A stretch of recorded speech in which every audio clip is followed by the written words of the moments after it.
Every year, thousands of American seniors suffer preventable falls that could have been stopped with 5 minutes a day. Meanwhile, in Japan, women and men in their 80s move through their routines with balance most 40-year-olds here would envy. The gap is not genetic. It is not luck. It is one simple movement pattern most doctors in the United States never mention, and most physical therapists skip entirely because it looks too easy to matter. Here is what the numbers will not tell you in plain sight. Hip fractures among Americans over 65 happen at nearly double the rate seen in similar age groups across Japan. Some research from major orthopedic centers suggests that up to 30% of seniors who break a hip will never return to independent living. The cost is not just measured in hospital bills. It is measured in the end of driving, the end of solo grocery trips, the end of playing on the floor with grandchildren. Now compare that to communities in rural Japan where 80-year-olds still tend rice fields, squat to garden, and walk miles on uneven trails without walkers or canes. The difference comes down to one thing. They kept doing a movement we stopped doing around age 7. You are about to hear one exercise. Just one. But before we get there, I need to show you why almost every senior in America is being set up to fail. Because once you see the two invisible mistakes coded into how we age in this country, the solution will make perfect sense. And then you will understand why this single Japanese practice is not just about balance. It is about reclaiming the one physical skill that decides whether you age with confidence or with fear. Let me be direct. The second most powerful reason American seniors lose their balance has nothing to do with weak legs. And the number one reason, the one we are building to, is something you have not thought about since childhood, but your body remembers every second of every day. That is the promise here. No gimmicks. One movement. 15 years of evidence from studies comparing aging populations. And by the end, you will know exactly how to do it, when to do it, how to progress safely, and what to avoid. But first, I want to hear from you. Drop a comment right now with just 2 things: your age and where you are watching from. That is it. Because I want to know who is here ready to move differently. Let's go. Here is the issue hardly anyone talks about. The average American senior sits more than 13 hours a day when you count sleeping. That is not a moral failure. That is how we built our lives. Cars, recliners, toilets that are raised so high your hips never have to flex. Beds you do not have to lower yourself into. Every convenience we adopted after World War II was designed to make life easier, and it did. But it also removed the one movement that Japanese elders never stopped doing. They kept lowering their hips to the ground and standing back up over and over every single day because their homes and routines demanded it. Now think about what that means for your body. Every time you lower yourself into a deep position and press back up, you are not just working your legs. You are teaching your brain to track where your body is in space. That ability is called proprioception. It is the sense that lets you step off a curb without looking down, catch yourself when you trip, shift your weight when the ground is uneven. And here is the kicker. Proprioception fades fast when you stop challenging it. Within just a few years of avoiding deep hip and knee bends, your nervous system begins to forget how to coordinate those ranges. The signals get slower, the corrections get clumsier, and one day you step wrong off a curb and your body does not catch you in time. The second mistake is even quieter. We stopped training rotation. Most of the exercises seniors are told to do, leg lifts, wall push-ups, marching in place, happen in one flat plane. Straight forward and back. But real life does not happen that way. You twist to look over your shoulder, backing out of a parking space. You reach across your body to grab something off a shelf. You turn quickly because someone called your name. Every one of those movements requires your hips, your spine, and your ankles to rotate under control while you are standing on one foot. If you have not practiced rotation in years, your body will compensate by locking up or lurching. And that is where falls happen. So we have 2 invisible gaps: loss of deep range in the hips and knees, and loss of rotational control. Now here is the good news. One movement pattern trains both at the same time. And it is so simple that children all over the world do it without thinking. You are going to learn it in a moment. But first, let me tell you about Martin. Martin is 72, retired electrician, spent 40 years climbing ladders and crawling through attics. When he came to see me, he said his knees were shot and he was afraid to play with his granddaughter because he could not get down on the floor without help getting back up. I watched him try to squat. He made it maybe 6 inches before his heels came off the ground and he tipped backward. His hips had lost the flexibility. His ankles had lost the range. His brain had lost the map. But his joints were fine. No arthritis that mattered. Just decades of not using the full motion. I started him on the movement we are about to cover, not the full version. A modified setup he could do holding a countertop. 3 minutes a day, 5 days a week. Within 2 weeks, he called me and said he picked up a toy off the floor without thinking about it. By 6 weeks, he was sitting cross-legged on the carpet with his granddaughter building block towers. He did not get stronger in some dramatic way. He just retaught his body a pattern it had forgotten. Now, let me show you what that pattern is. The Japanese call it a full squat, but that name does not do it justice. In Japan, it is just how you sit when there is no chair. They call the position sankyo in formal settings or shagamu in daily life. It means lowering your hips all the way down between your heels, feet flat on the ground, spine upright, and staying there. Not for a second. For minutes. Elderly Japanese people do this while gardening, while waiting for a bus, while chatting with neighbors. It is restful. It is natural. And it keeps every joint in the lower body moving through its full healthy range every single day. Here is why it works. When you lower into a full squat, your ankles have to flex, your knees have to bend past 90 degrees, your hips have to fold deeply, and your spine has to stay stacked or you tip over. All of that requires flexibility, strength, and most importantly, balance. Your feet are your only contact with the ground, and your center of mass is low and shifting.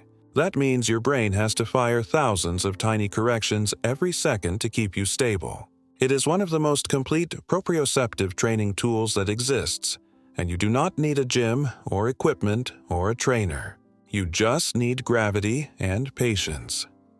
But here is what nobody tells you.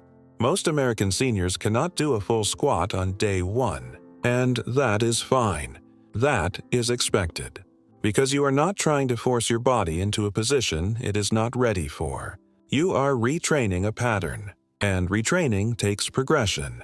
So let me give you the safest way to start. Find a sturdy countertop or a railing you can hold. Stand facing it with your feet about shoulder width apart, toes pointing slightly out. Hold the edge lightly with both hands. Now slowly bend your knees and lower your hips as far as you can while keeping your heels on the ground. Do not worry about how deep you go. If you only make it a few inches, that is your starting point. Pause there for 3 breaths. Then press through your heels and stand back up using your arms as little as possible. That is 1 rep. Do 5 reps, rest, do 5 more. 3 minutes total. Every morning. That is the protocol. Not once a week. Not when you feel like it.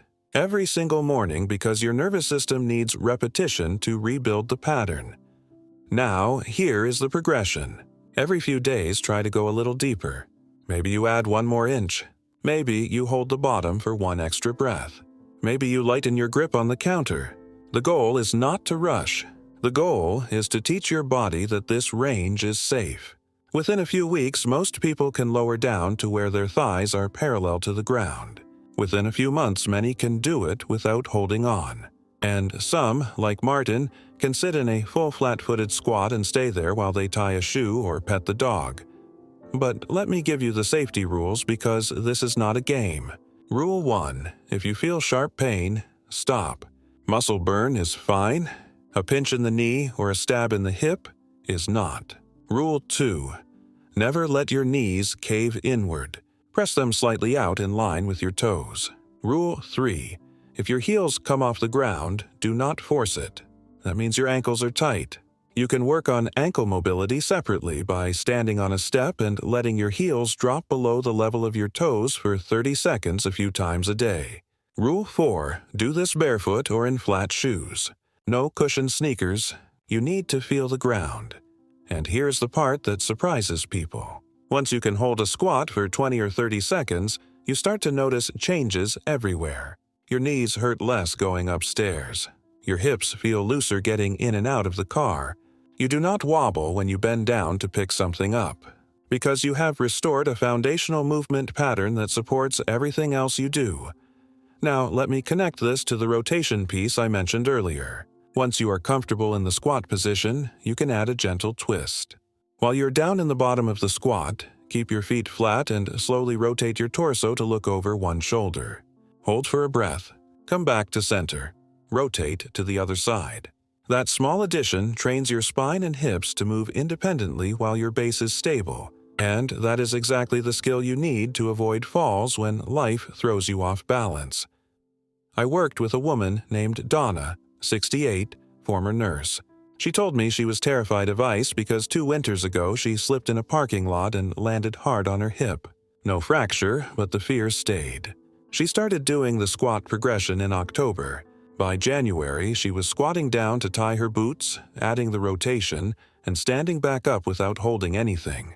One morning, she stepped on a patch of black ice walking to her mailbox. She said her body reacted before her mind did.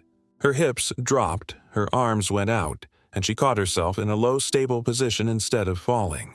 She stood up, brushed off the snow, and called me laughing. She said it felt like her body remembered something she did not know it knew. That is what this movement gives you. It is not about being able to squat for the sake of squatting. It is about having options when your body is challenged. It is about your nervous system staying sharp and your joints staying ready. And the research backs it up. Studies comparing senior populations in Japan and the United States consistently find that the ability to perform a deep squat without support is one of the strongest predictors of functional independence in older age. It correlates with lower fall risk, better knee health, and even longer lifespan. Not because squatting makes you immortal, but because people who can still squat are people who kept moving in ways that matter. Now let me tell you what this is not. This is not a replacement for walking or strength training or stretching. It is an addition, a daily check-in with your body's full range. Think of it like brushing your teeth. You do not brush your teeth because your dentist is watching. You do it because you want to keep your teeth. Same logic here. You squat because you want to keep your ability to move freely. And just like brushing, it only works if you do it consistently. Here is the honest truth. The first week will feel awkward. Your knees might shake. Your thighs might burn. You might only get a quarter of the way down. That is normal. You are asking your body to do something it has not done in decades. But if you stick with it, by week 3, you will notice a difference. By week 6, your body will start to crave it. And by week 12, you will wonder how you ever lived without it. Let me give you one more progression for people who want to take it further. Once you can comfortably hold a full squat for 30 seconds, try this. Squat down, pause, then rock gently side to side, shifting your weight from one foot to the other. This adds dynamic balance and trains your hips to stabilize under load in multiple directions. Or try this. Squat down, pick up a light object like a book, stand up while holding it, then squat back down and set it down. That mimics real-world tasks and makes the movement even more functional. And here's something almost no one talks about. This movement helps your gut.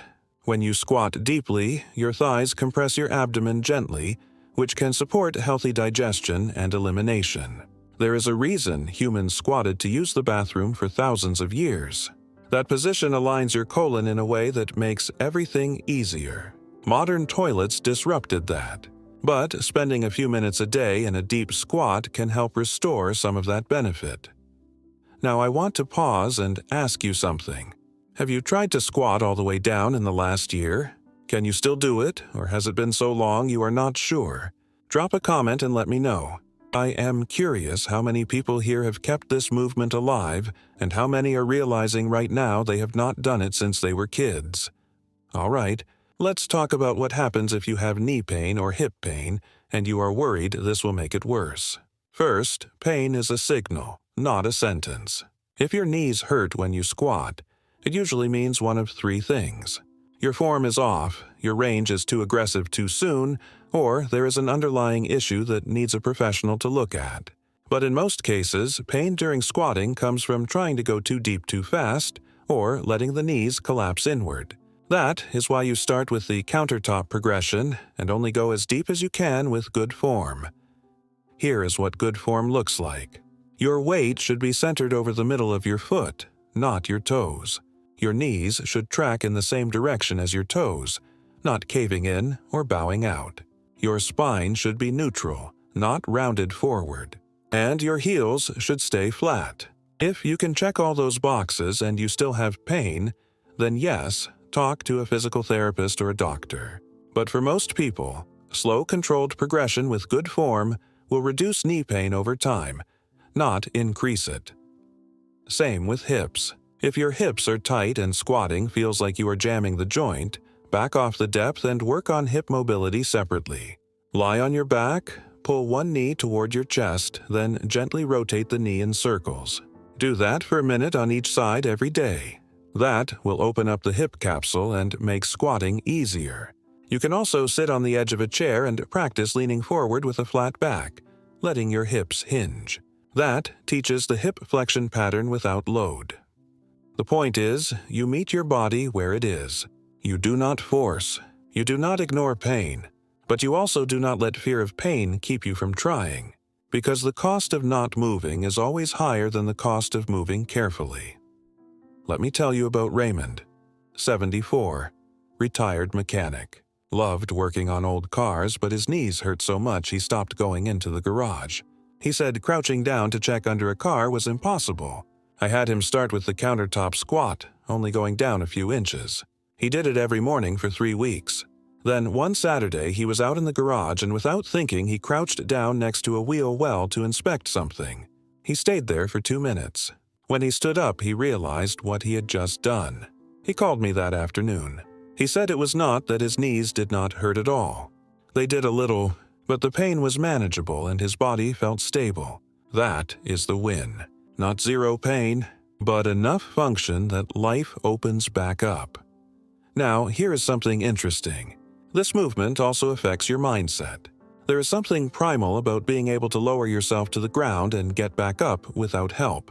It is a marker of independence, of capability. Every time you do it, you are proving to yourself that you are not fragile. And that mental shift matters.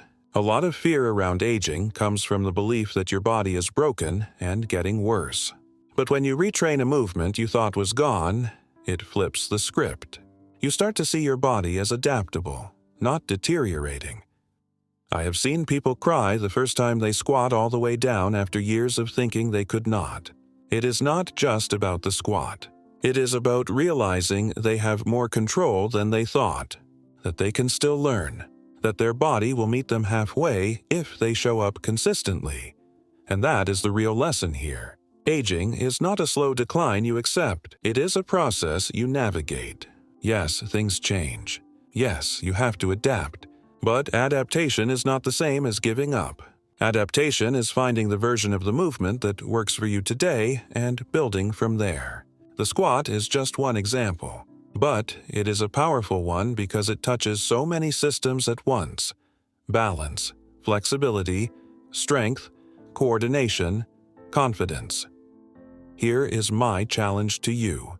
Try the countertop squat tomorrow morning. Just 5 reps. See how it feels. Do not judge it. Do not compare yourself to anyone. Just notice. Then do it again the next morning. And the next. Give it 2 weeks. If after 2 weeks you do not feel any different, fine. You gave it a fair shot. But I am willing to bet that after 2 weeks you will feel something shift. Maybe it is your knees. Maybe it is your balance. Maybe it is just the satisfaction of doing something hard and sticking with it. And if you want to go deeper, literally, here is the advanced version. Once you can squat without holding on, practice sitting in the bottom position for 1 minute. Just rest there, breathe, let your hips relax. This is where the magic happens. Your body starts to accept the position as normal. Your nervous system stops seeing it as a threat. And over time, you will be able to sit there for 5 minutes, 10 minutes, as long as you want. That is when you know you have fully reclaimed the movement. Now let me address one more thing. Some people will say squatting is bad for your knees. You have probably heard that. It is a myth that refuses to die. The truth is, squatting with poor form or too much load too soon can stress the knees. But squatting itself, done correctly, is one of the best things you can do for knee health. It strengthens the muscles around the joint, improves circulation, and maintains cartilage health. The research is clear on this. Populations that squat regularly have lower rates of knee osteoarthritis than populations that avoid squatting. The knees are designed to bend. They are happiest when they are used through their full range. What damages knees is sitting still for decades and then suddenly asking them to do something they are not prepared for. That is why progression matters. You are not trying to prove anything on day one. You are building capacity over weeks and months. And if you do that, your knees will thank you. All right, let's bring this home. The #1 Japanese anti-aging exercise is not exotic. It is not complicated. It is the deep squat. The movement pattern that keeps your hips, knees, and ankles mobile. That trains your balance and proprioception. That builds the strength and confidence you need to move through life without fear. And the reason 99% of American seniors do not do it is simple. Nobody told them it mattered. Nobody showed them how to start safely. And the culture we built made it easy to avoid. But now you know. You know why it works. You know how to start. You know how to progress. And you know what it can give you back. The ability to get down on the floor and play with your grandkids. The confidence to navigate uneven ground. The strength to live independently for as long as possible. That is what is on the table. One movement. 5 minutes a day. A lifetime of benefit. So here's my final question for you. Which part of this are you going to try first? And what is the one thing that has kept you from squatting in the past? Drop a comment and let me know. I want to hear your story.